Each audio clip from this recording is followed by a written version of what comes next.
Hello everyone, again, welcome to another QuantInsti webinar. I am your host Kshitij Maurya.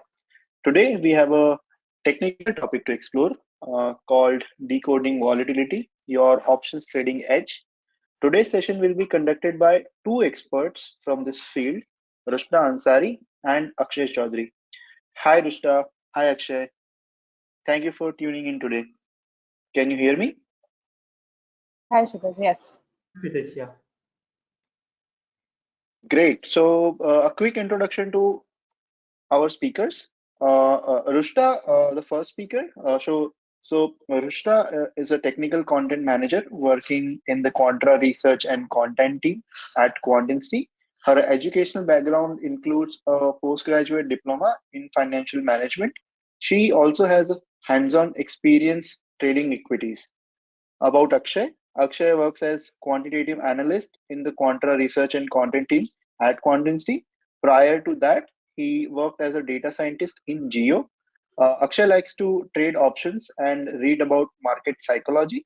He holds a bachelor's degree from IIT Kanpur. And before we start with today's session, please keep in mind we'll be addressing all your questions at the end of the presentation. So don't hesitate to share your doubts in the questions panel. And also remember that this session will be recorded and made available on QuantInsti's YouTube channel. And with that, let's jump into today's session. And Rushta, over to you. All right. Thank you, Shubhaj, for the introduction. So, welcome to this webinar, everyone. Before we begin, this is just a disclaimer. The session is for educational purposes only, and it's not supposed to be taken as a financial advice. So that's just a disclaimer.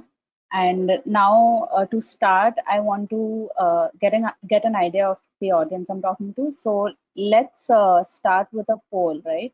So I'll be launching a poll, and it's basically going to show up on your screen. So it's just asking how many years of options trading experience you have. So whichever category fits you the best, you can select that. I'll give it a few seconds. Most of the viewers are between 1 to 3 years.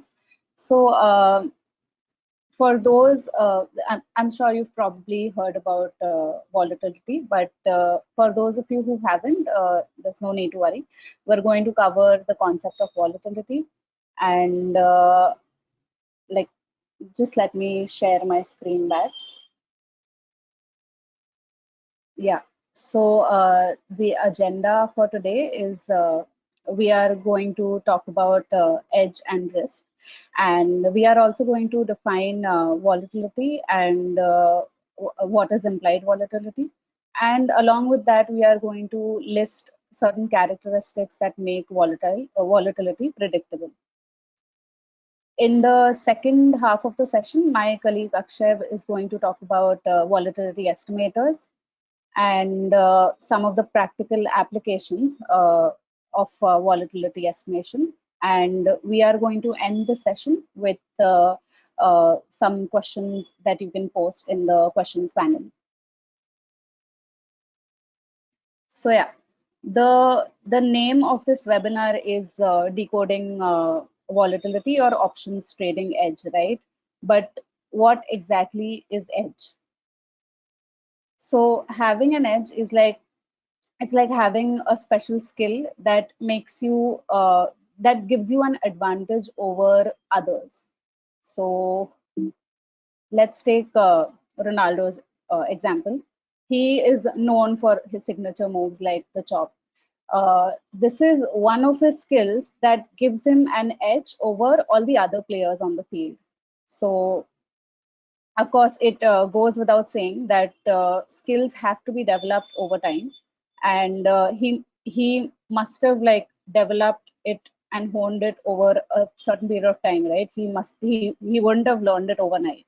So the skill has to be developed over time. And another point is that he can only take advantage of it of this move for as long as other players on the ground have not specialized it.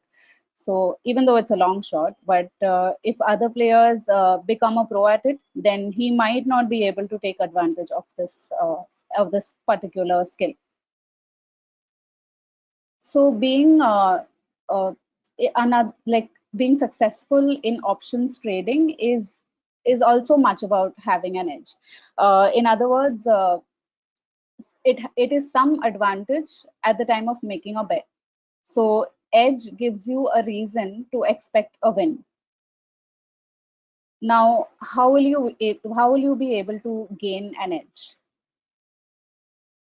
To have an edge, you need to gain some predictability of the market, and that's exactly what volatility trading is.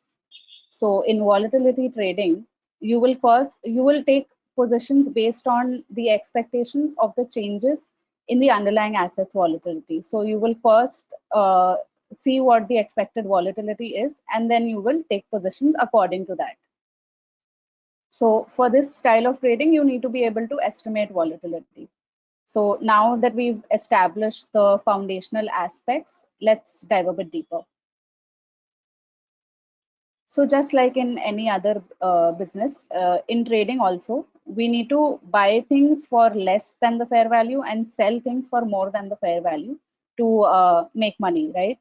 So we've already established that edge is an advantage that you get that you have at the time of making a trade, and it's also the reason why you can expect to win. So to understand it, to understand what edge is in the context of making a bet, let's take a very quick example. So take this coin for example. Now this is a biased coin. It comes up heads 55% of the times and tails 45% of the times. So over a large number of tosses, we can expect to win because we have an edge, because we know that it will come up 55% of the time, it will come up as heads. So here our edge is $0.1, which is not the possible result for one play. You will get it over a large number of tosses. So edge is not about maths, it's about asymmetric knowledge. You need to be different. You need to know something that the others don't. So if everybody else knew that the coin was biased, we would have no one to play against. So knowing why your edge exists is very important, so that when that reason goes away, when it stops existing, you can stop trading it. Now you might say that according to the efficient market hypothesis, markets should not allow edges because the prices reflect all the currently available information. But this hypothesis was never meant to be taken as an absolute. It's actually supposed to be taken as an approximation, which it actually is. It is a very good approximation because making money is hard. But markets are hard, but they're not impossible to beat. Now let's categorize edge. So that can be a good way of to understand it better and trade it. So edge can either be categorized as inefficiencies or risk premia. Uh, if other people haven't noticed it yet and they don't know about it, and only you know about it, then it's an inefficiency. Usually inefficiencies are capacity limited, so you need to constantly keep looking for new ones. The second category is risk premia. So it exists, risk premia exists when people pay to avoid a risk. So for example, stocks outperform bonds because stocks are riskier. So there's a risk premium over here. But what exactly is risk? So risk is any market variable that is not an edge. So if you're trading on the earnings announcement and you're aware of the post earnings announcement drift, then you have an edge. But if an unforeseeable event like the pandemic occurs, then that's the risk. So each trading strategy will have one edge, but it will also be exposed to other things. And because different traders have different edges, they are also exposed to different risks. Another useful categorization is model driven and situational trades. So model-driven trades are is basically based on a model. So that model will give you a fair value of an instrument. So an example is when you use a machine learning model to get a fair value. The situational trade is a trade where you don't know the fair value, just that something is underpriced or overpriced. So with this, we have differentiated between edge and risk. Now, I'm going to like put up another poll. Uh, so this is basically about which category do you think is correct for getting the fair value? It's a very simple question, so please attempt it. I'll give it a few seconds.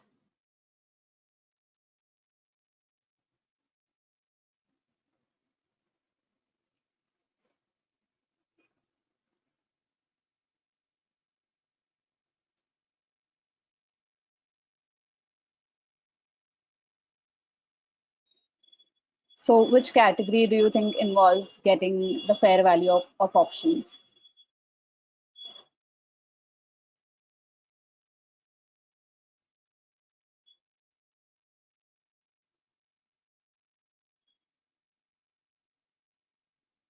All right. So let's see the results. Most of y'all got the right answer. So the right answer is model driven because it gives you the fair value of an option. So yeah, most of you got it right. Let me just close the poll.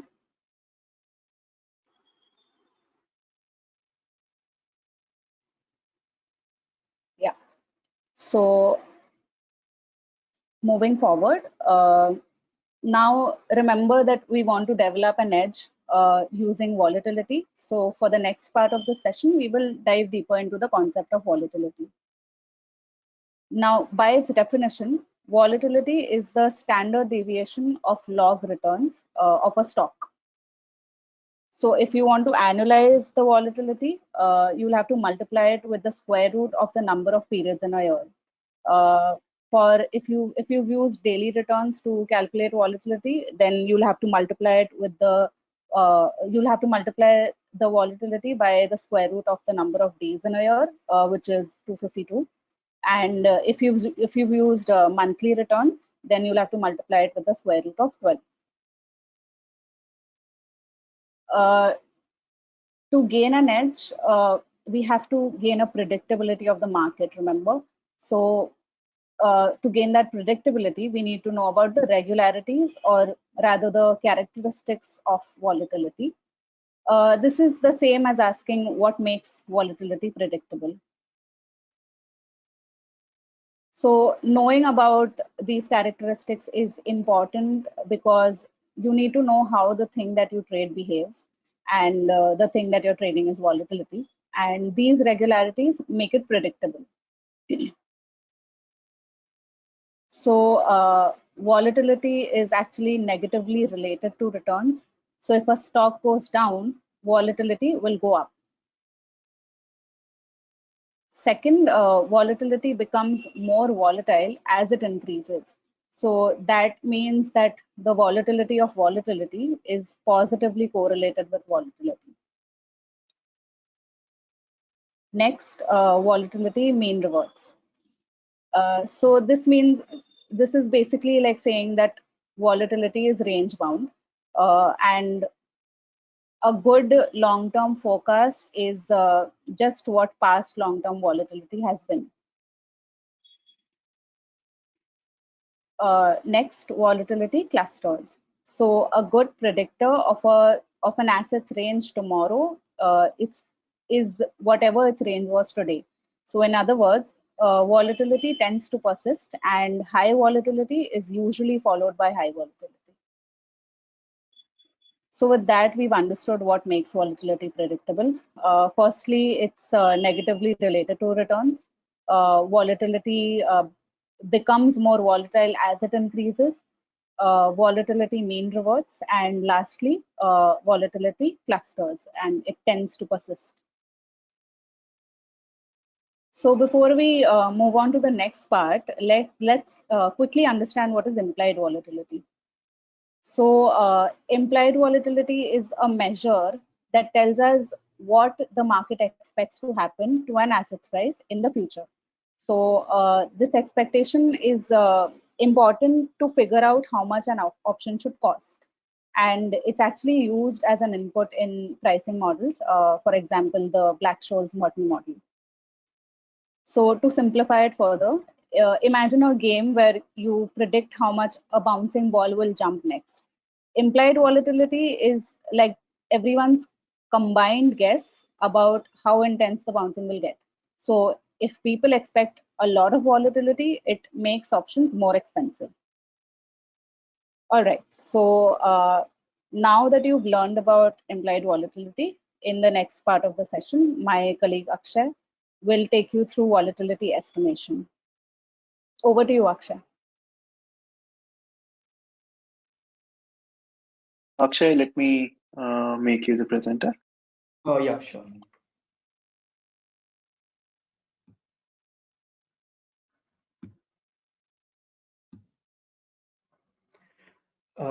Yeah, I hope my screen is visible. Okay. Yes, we can see. Yeah, okay. So hello everyone.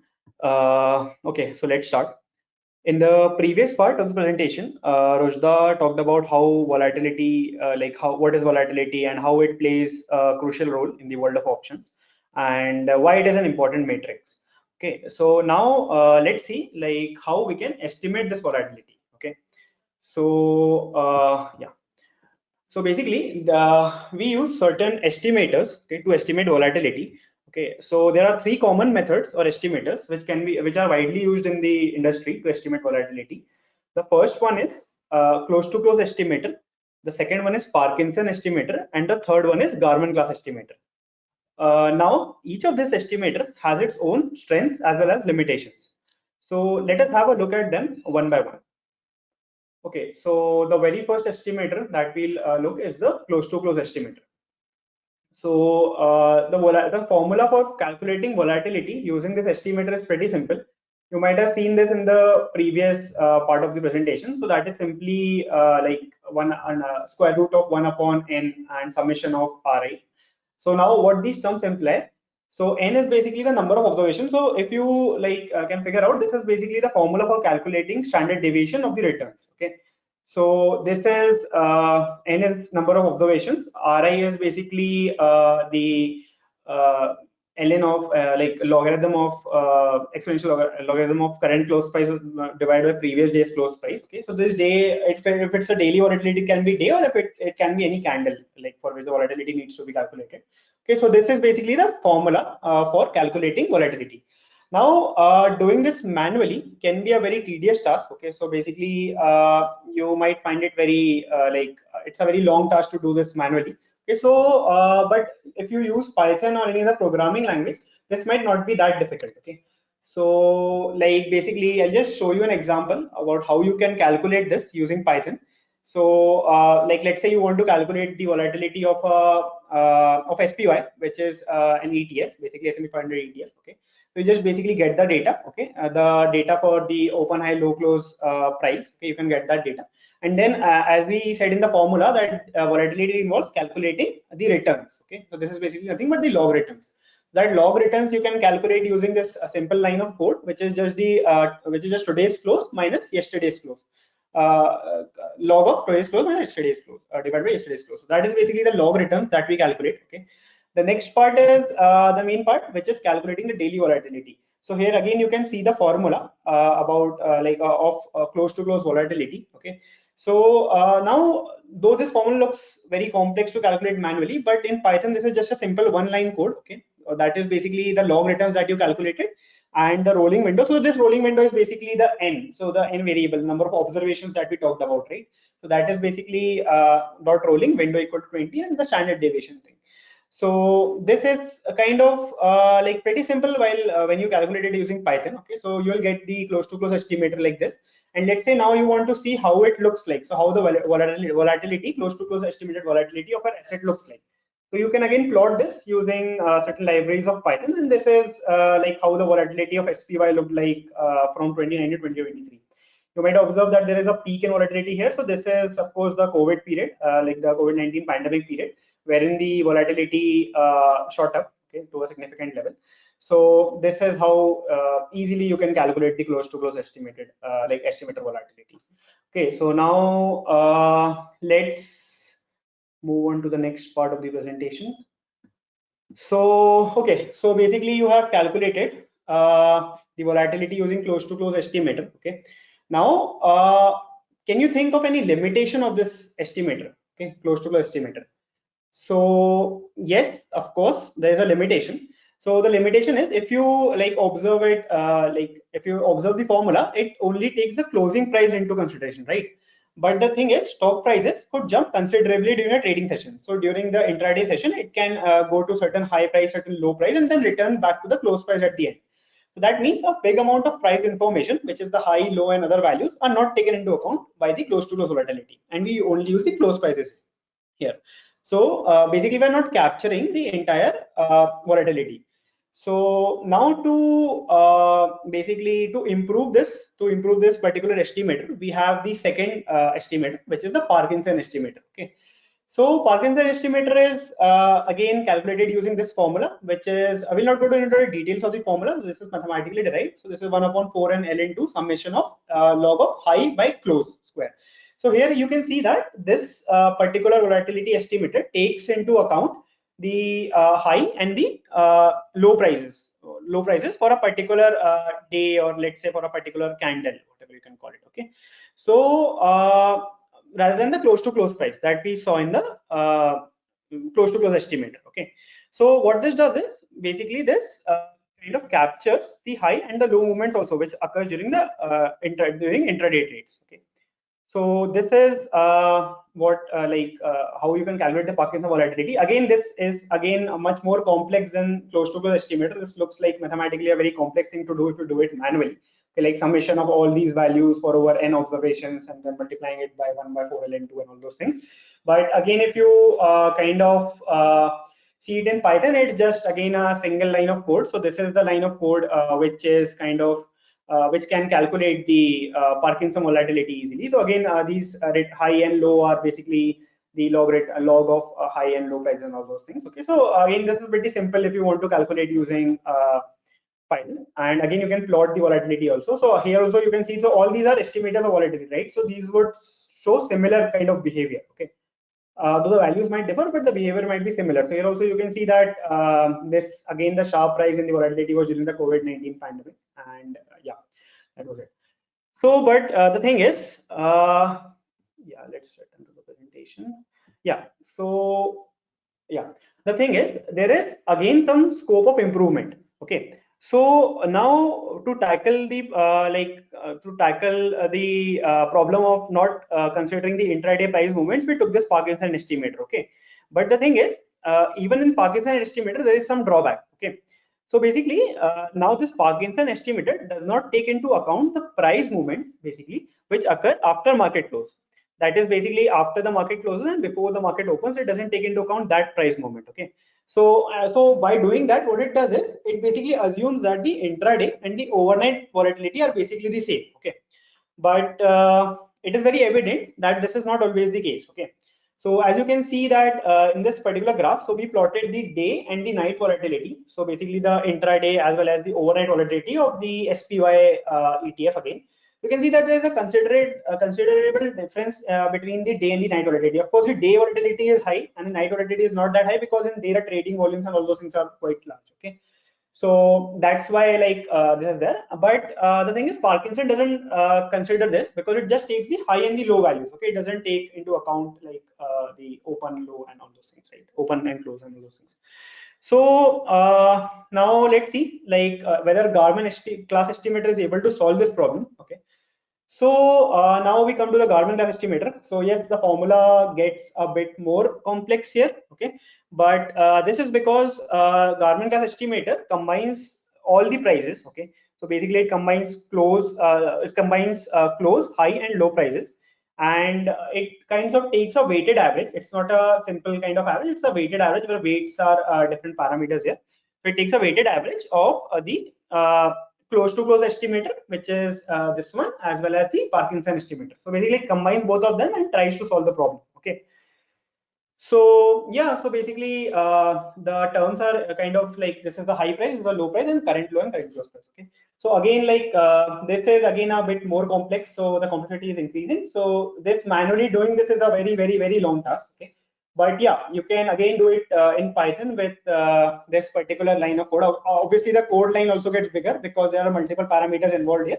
But yeah, it is pretty simple when compared to doing it manually. Okay. So this is the formula, and this is kind of how we can calculate it using Python, and again plot it. So as I said, the behavior would be same, and again we can see a spike in volatility when like during the March and April, like March and month of 2020, which is COVID-19. So yeah, this is how you can calculate this. Okay. So now what we have done till now is we have kind of calculated the volatility, estimated the volatility basically using all the three estimators that we have: close to close estimator, Parkinson, and Garman class. Okay. So now there is one question which would cross your mind. Okay, that which estimator is the best estimator? Okay. But the thing is, so yeah, obviously this might be a question, because whenever we compare three things, we obviously try to find the best one so that we can apply it in the trading world. Okay. So, but here the case is a bit different. Okay. So we can't say that which one is the most accurate one. Okay. That is because we are kind of estimating the volatility. Okay, using the estimators, using these estimators, right? We don't have a true value of volatility that we kind of can compare it. Okay. So basically, we are estimating with the actual volatility that we are using. Okay. Obviously, if we knew the true volatility, then we wouldn't have to estimate it. Okay. So there is no best estimator as such, but yeah, different estimators have different use cases. Like let's say, for example, there are stocks. Okay. So in stocks, basically, you need to take care of both intraday as well as overnight volatility, right? So in those cases, like there might be some estimator which would work best, which would capture all these things. Okay. But let's say there are certain mutual funds, okay, which can which only rebalances weekly, monthly, or on a daily basis, right? So in that case, close to close estimator might also work well, because they don't care about the intraday volatility and all those things, because they kind of like balance every day at a fixed time, or every week, or every month, depending on the rebalancing frequency. Okay, so that is it. So basically, yeah, the thing is there is no best estimator. Okay, all the three estimators can be used accordingly. Okay. So yeah, so basically until now we have seen different estimators for estimating volatility. Now let's say you have the estimated volatility. So the next thing is, what should you do with that volatility? Okay, so we'll be looking at some practical application of estimated volatility, which is basically a volatility spread. Okay, and we'll see that how we can use this estimated volatility to draw certain conclusions about the market. Okay, so okay, so basically, first let me start with explaining what a volatility spread is. Okay, so volatility spread is nothing but it's just a difference of estimated volatility of the two assets.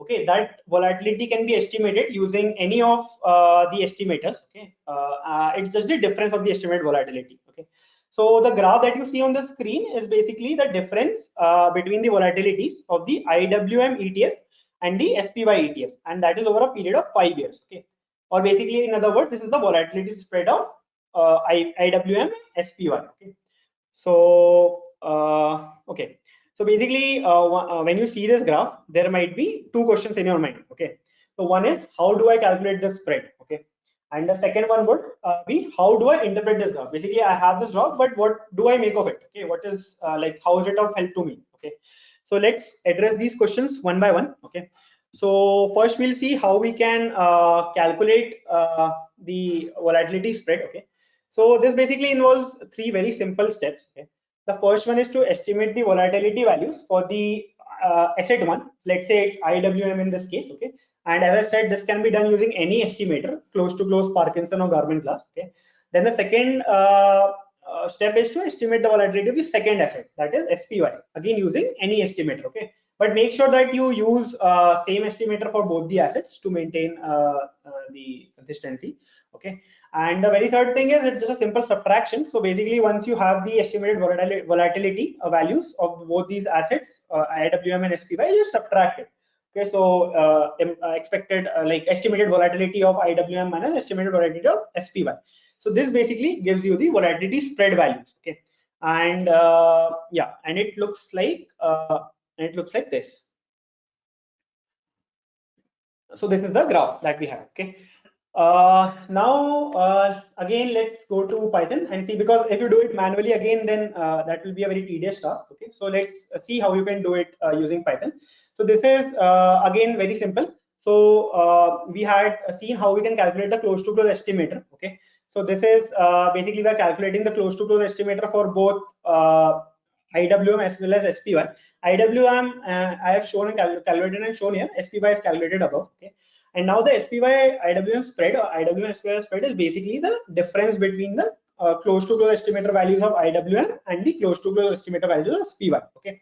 So this is how, if you plot the spread, this is how the spread looks like. This is the graph we have been seeing since the start of this topic. Okay. So this is how the spread looks like. Okay. So now we have seen like what is how do you calculate this spread. Okay. Now the second question that we were addressing here is how do I interpret this graph? Okay, so you have this graph. How do you interpret it? What does this signify? Okay, so basically the significance is you can see that the spread is positive, right? So the most of the values of this spread lies above 0. Okay, so basically this is this kind of explains that the market expects a higher volatility for IWM as compared to SPY. Okay, and this suggests that there might be more perceived risk of uncertainty associated with small cap stocks. Okay, so basically IWM is the index for the Russell 200. So it's the ETF for the which constitutes the small cap stocks, right? So this basically implies that market sees more risk associated with small cap stocks related to large cap stocks, which is the SPY constituents.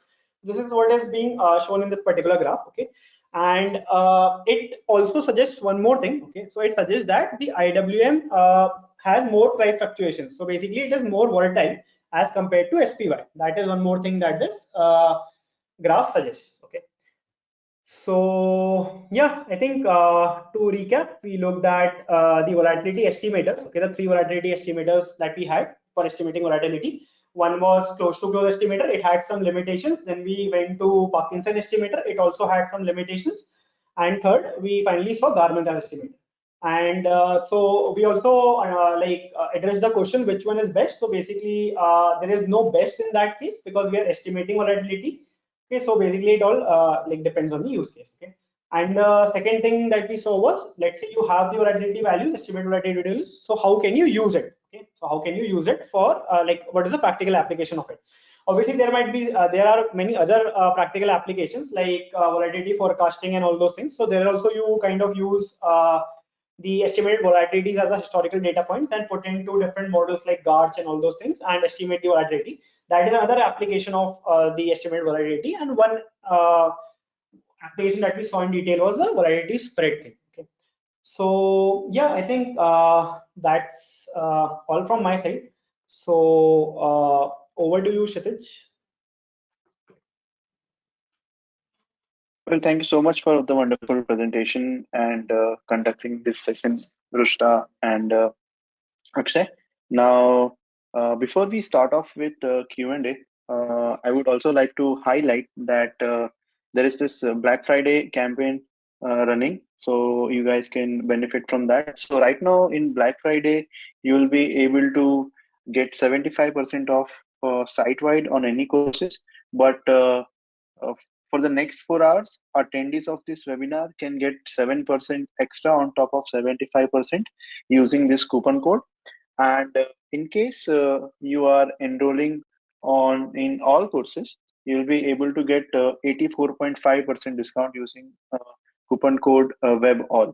So I have shared the links and coupon details in the chat, so you can benefit from that.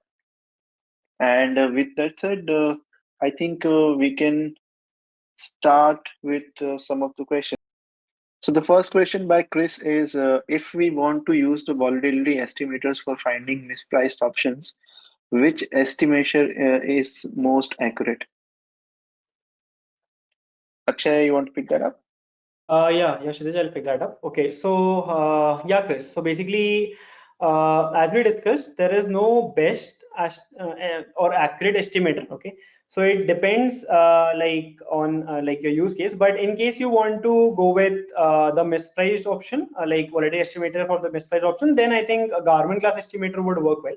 Also, here we only discussed one version of Garmin class estimator, which was using high, low, and close prices. But there is another version of this estimator which also uses kind of basically the open, high, low, and close, all the four prices. Okay, so that estimator would also kind of basically be helpful in your case.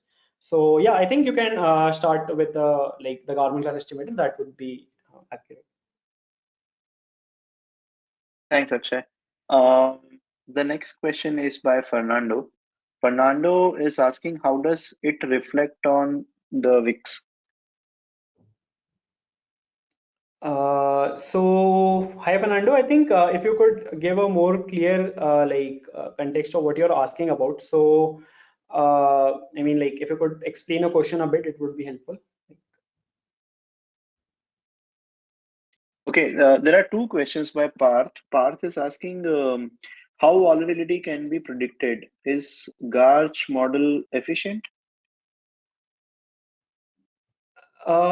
Yeah, okay, so I'll take this question. Okay, so basically, yeah, so volatility can be predicted using Garch models. So basically, you pass the historical volatility as a parameter and then add to the model, and it tries to predict the for like future volatility. Okay, so yeah, actually, it's not about if it is efficient or not. So it works well. You just have to backtest it properly. Okay, so if you are backtesting on a certain asset, and if the results are well, then yeah, it can work well. So it might work very well on certain assets. For certain assets, it might not work that well because it depends on what is the input. Okay, so what kind of volatility like values are you passing to it? Okay, so let's say if basically you are passing kind of, let's say, the close to estimator values, but there is very less information which is captured in close to close values. Okay, so let's say if there is very much information which is getting lost. Okay, so if you pass that to the estimator, then obviously it might not give that.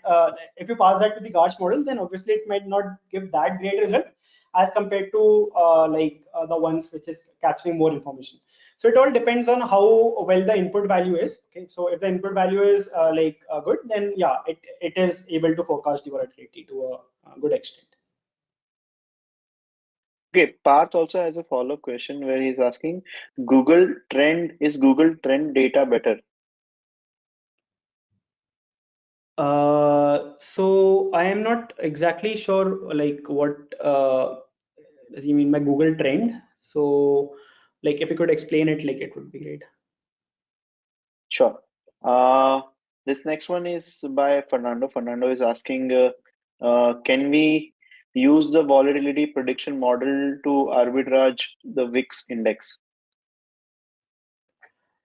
So yeah, Fernando, you can use it. Okay, so basically you can use it for arbitrage. So basically you can use it in kind of basically. So there might be certain futures or ETF based on certain futures of long-term VIX and short-term VIX, those kind of things. Okay.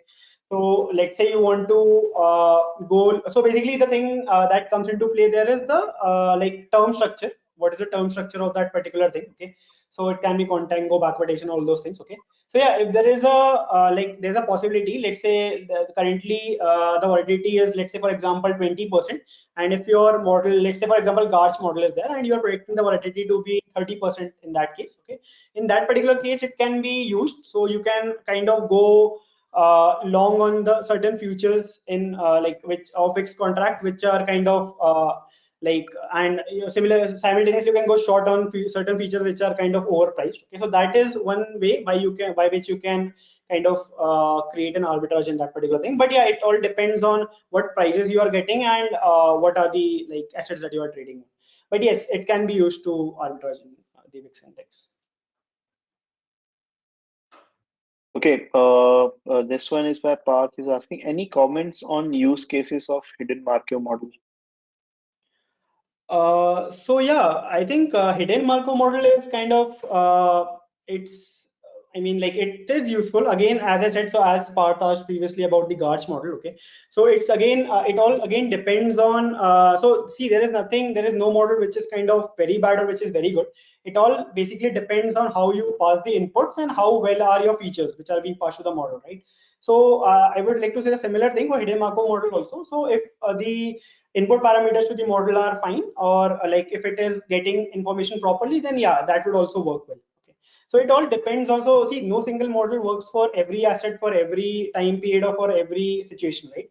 There may be multiple models, and it all depends on what features are you passing, what like what is expected out of the output of the model, and so on. Yeah.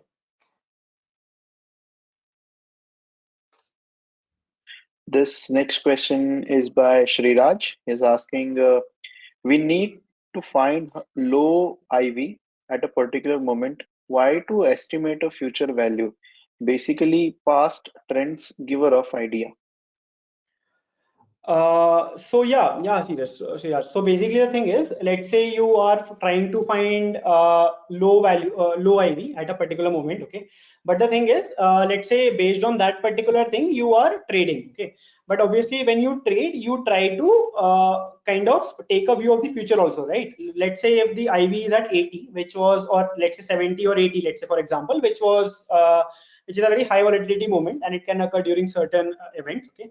Now the thing is, so this is just an opposite example that I'm taking of the high IV, okay. So now let's say you want to take a trade, right? But will you take a short trade on the IV if the if the future IV prediction is saying that it will increase more? No, you'll not, okay. So you'll only take it if the future IV prediction is lesser than the current IV, okay. So similarly, let's say you have a low IV at a particular moment, let's say 15, okay. 15 is the, let's say 15 is the IV. Now when you, let's say if you don't forecast, if you don't try these models and forecast the future IV, the thing is the IVs can go more, like it can go till 11, it can go till 12, right? But let's say you take a trade which will make you profit when you are when the IV increases, right? So let's say it's kind of a spread in options which will make only profit when the IV increases, right?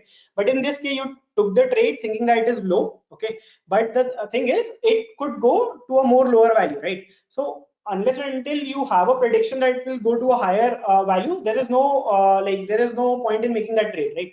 So that's why it's kind of important in some strategies to predict the IV values, like future value of a particular IV, because you need to know what the future value can be, okay, so that you can take the trades appropriately.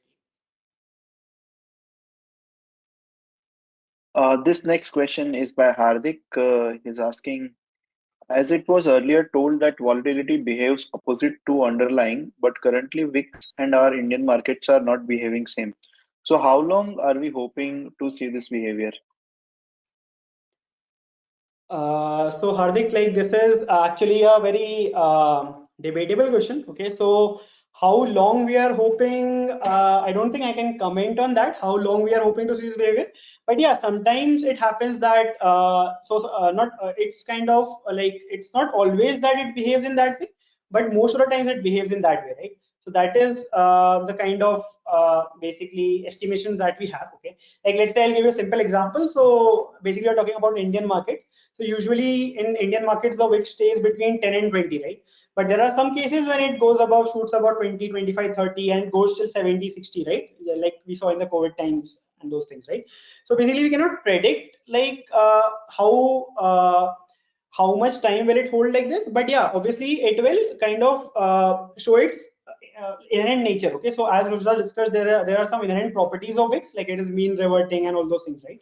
And it's kind of I mean, as you said, like it behaves opposite to the underlying asset and all those things. Okay, but yeah, currently there might be some anomalies, but yeah, in the long term, in overall in a longer time period, it kinds of behaves as per its inherent properties. So yeah, that would be my answer, Kshitij. Well, that's about it for the questions. So thank you so much, Rushda and Akshay, for taking out your valuable time and conducting this wonderful session. And I'm sure our audience has thoroughly enjoyed it. Thank you, everyone. See you in the next webinar.